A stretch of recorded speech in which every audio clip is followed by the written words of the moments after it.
¿Tengo yo conciencia de lo que elijo? Sí, entonces soy responsable. No importa que yo haya escuchado a Sartre, porque yo he escuchado a otra gente también y elegí esto. ¿Está claro? Yo he escuchado discursos religiosos, yo he ido a la iglesia, todas esas cosas, he leído muchísimos otros textos, he leído a Platón, he leído a Aristóteles, a Descartes, a Bacon, a Kant. Entonces, de alguna manera, tú has hecho una elección. ¿Sería tan responsable de lo que yo hago? Yo lo leí a él y no recurro a él. Entonces sería Sartre, en el mismo sentido que está.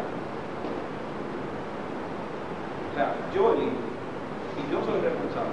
Ahora, algo que hay que rescatar es, que dice Sartre, que definitivamente cuando elegimos un consejero, ya nosotros hicimos una elección del tipo de consejo que teníamos que escuchar.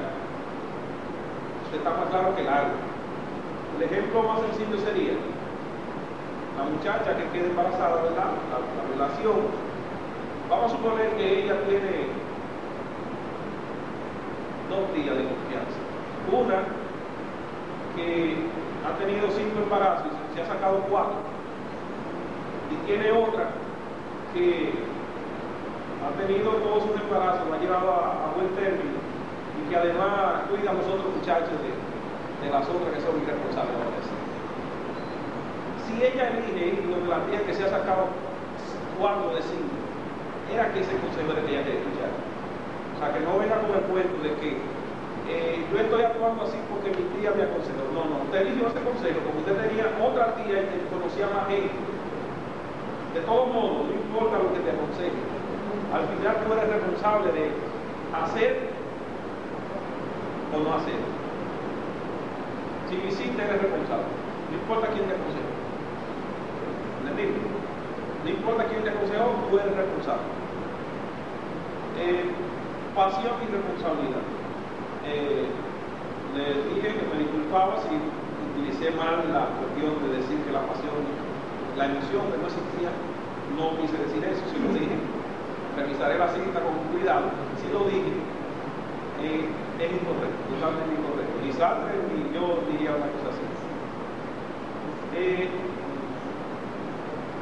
Si Dios no existe, hay que inventar. Yo pretendo creer que no dije eso. Eso no está en el discurso de Sartre. Si Dios no existe, hay que inventar. No. Sencillamente Sartre parte, reconoce que Dios no existe. Sencillamente no existe y no hay que inventarlo para nada. Sino que el hecho de reconocer que Dios no existe nos deja a nosotros en la nada. Exactamente. No tenemos el famoso libre albedrío, que no es libertad para nada. Eso es lo más alejado a la libertad que puede haber. El famoso libre albedrío que dice que ya Dios te hizo 2 caminos, te lo definió, el bueno y el malo. ¿Y cuál es mi libertad entonces? Dirigirme por uno de esos 2 caminos, que otro hizo. Si me deja en el limbo, como dice aquí el profesor, eso sería una libertad, pero que la libertad angustia. Porque es que no hay un camino, yo tendría que inventar cada camino. El hombre, por sí mismo, debe inventar los caminos de la libertad. ¿Cuántos caminos? No, 2. ¿Por qué 2? Inventa 100. Devuélvete, equivócate, comete errores. Sigue en el error si te quiere, pero la libertad es eso, y por eso la libertad es conduce a Dios. No dije, ni pretendo haber dicho, ni Sartre lo dijo tampoco, que si Dios no existe hay que inventar.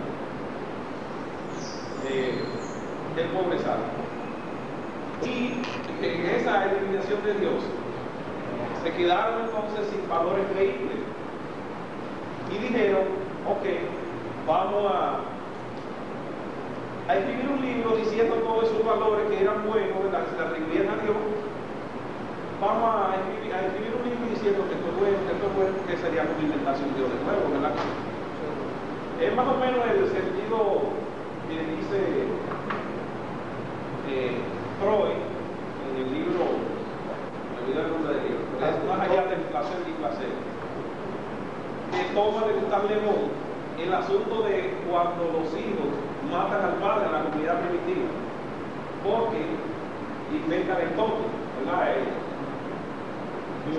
Según dice Freud, el padre en la comunidad primitiva era que decía con quién se tiene sexo y con quién no. El padre tenía sexo con las hijas, tenía sexo con la madre, él monopolizaba eso, pero prohibía que los hijos tuvieran sexo con la madre y tuvieran sexo con las hermanas. Entonces eso era un problema. Tenían ellos que buscársela por otro lado, que era incómodo, como dije. Ellos querían satisfacer esa necesidad, vamos a decir, y decidieron matar al padre para matar la autoridad. Entonces cuando mataron al padre, comenzaron a tener sexo así sin control, con las hermanas, con la mamá, con todo el mundo, se han unido. Como se dice Freud, que después de mucho caos, de mucha guerra entre ellos mismos, se dieron cuenta que al padre que ellos habían aniquilado, que habían matado, de alguna manera era lo único que representaba, porque era una figura represiva, era lo único que representaba un cierto orden, un cierto negocio, una cierta convivencia, y decidieron entonces revivir al padre. ¿Y cómo lo trataron de revivir? Que ya no era posible físicamente, inventándose el toque, que es una figura generalmente en forma de falo, ¿verdad que sí? Y le dieron los atributos que tenía el padre. El tótem prohíbe esto, el tótem prohíbe el otro, y así de alguna manera revivieron al padre. Que no hay tiempo para comentar algo que se hizo en la República Dominicana, más o menos parecida. Un partido político que de alguna manera aniquiló al padre, y después que lo aniquilaron, se dan cuenta de que el padre era, dentro de todo el desorden que ellos tienen, que han tenido históricamente, el padre era el único que le daba un cierto orden. Y entonces han querido revivirlo poniéndole nombre de aeropuerto, de calle, de barrio, de puente, de todas las cosas. Cuando es imposible revivir al padre, pero hay un sentimiento como de culpa, ¿verdad? De haber matado al padre. Pobre Salve.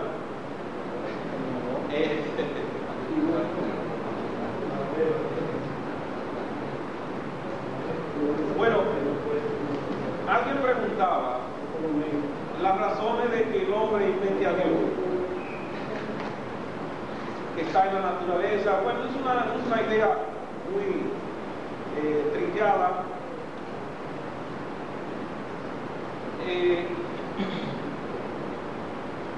Kant habla de la minoría de las.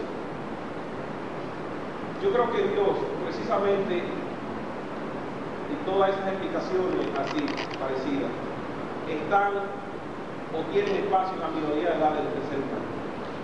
Pero cuando llegamos a la edad de la razón, ya ese espacio no está. La misma filosofía kantiana encontramos que en la crítica a la razón pura, Dios no está por ningún lado. En la crítica a la razón del juicio, no está tampoco. Tiene que colocar a Dios en el único lugar que podría estar, en una crítica a la razón práctica o a la cuestión de la moral.